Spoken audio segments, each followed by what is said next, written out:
নিজের এলাকার ছেলে হিসেবে আমি নিজেরই গর্ব লাগছে। এটা সুন্দর একটা সফল একটা মেডিকেল ক্যাম্প আয়োজন করতে পেরেছি, এটার জন্য আমি নিজেই গর্বিত। ফতেহাবাদ 45তম সুন্নি সম্মেলন যাতে সফল হয়, আপনারা সবাই দোয়া করবেন, আমাদের জন্য দোয়া করবেন যাতে আমরা এই ধারা অব্যাহত রাখতে পারি। আপনারা আমার জন্য দোয়া করবেন, আমি যেন একজন মানবিক ডাক্তার হয়ে এলাকার মানুষের সেবা করতে পারি, পাশে থাকতে পারি।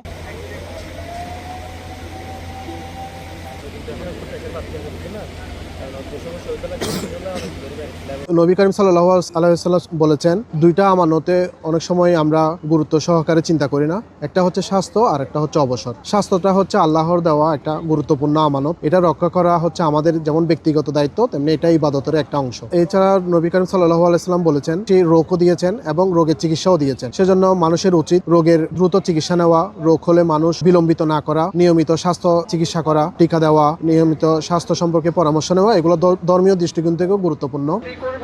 সুতরাং যারা চিকিৎসা সেবা নেবেন দয়া করে আপনারা আগে স্কেবিস সম্পর্কে যদি বলতে যাই, এটা একটা মারাত্মক ধরনের ছোঁয়াচে রোগ। খুব তাড়াতাড়ি আসলে একজনের শরীর থেকে আরেকজনের শরীরে ট্রান্সফার হয়, যার কারণে এটা বর্তমানে আমাদের দেশে একটা মহামারী আকার ধারণ করেছে।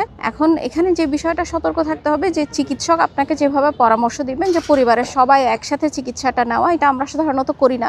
রোগীদেরকে আমরা অ্যাডভাইস দিয়ে থাকি যে সবাই একসাথে চিকিৎসা নেবেন, কিন্তু সাধারণত রোগীরা সেটা করে না, যার কারণে এটার প্রকোপটা আসলে এখন বর্তমানে আরও অনেক বেশি। তো যেভাবে চিকিৎসক আপনাদেরকে পরামর্শ দিবেন পরিবারের সবাইকে চিকিৎসা নেওয়ার জন্য, আমাদের অনুরোধ থাকবে আপনারা ওভাবে চিকিৎসা সেবাটা নেবেন, তাহলে ভালো হওয়ার প্রবণতাটা আরও বাড়বে।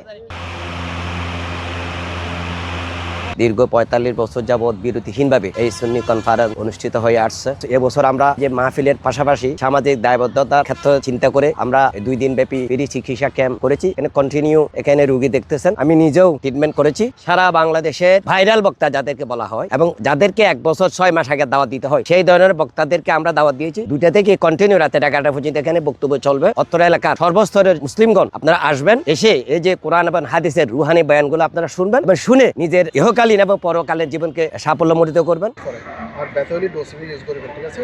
আর ফেরের উপর পরীক্ষা দিয়ে আল্ট্রাসোনোগ্রাফি করলে ব্যথা হবে। 45 বছর আগে থেকেই আমাদের মুরব্বিয়া, অত্র এলাকার যুবক সমাজ, ছাত্র সমাজ, আবাল বৃত্তা বনিতার প্রচেষ্টায় শুরু হয়েছিল। ধারাবাহিকভাবে আজকে 45তম বছর আমরা পদার্পণ করতে যাচ্ছি। এই মাহফিল অত্র এলাকার সর্বস্তরের জনসাধারণের সহযোগিতা রয়েছে।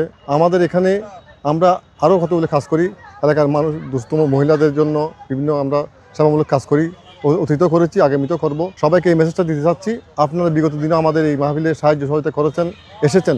দল মত ধর্ম বর্ণ নির্বিশেষে সবাই দাওয়াত, এই মাহফিলে সবাই আসবেন। ৪৫ বছর ধরে হাটাজারি ফতেহাবাদ স্কুল মাঠে সুন্নি কনফারেন্স অনুষ্ঠিত হয়ে যাচ্ছে। এটা আগে যারা মুরব্বীরা ছিল তারা শুরু করেছেন ৪৫ বছর আগে, এবার ৪৫তম সুন্নি কনফারেন্সের পাশাপাশি তারা ফ্রি চিকিৎসা ক্যাম্পের আয়োজন করেছেন। শুধু দিন ধর্মের মাধ্যমে কনফারেন্স অনুষ্ঠিত হয় না, মানব সেবারও আয়োজন করে থাকে এবং পাশাপাশি বিভিন্ন দুর্যোগের সময় তারা মানুষকেও সহযোগিতা করে। মাহফিল এবং এই মানব সেবা কন্টিনিউ রাখার জন্য এলাকাবাসী এবং প্রবাসী ভাইদের তারা সহযোগিতা চেয়েছেন।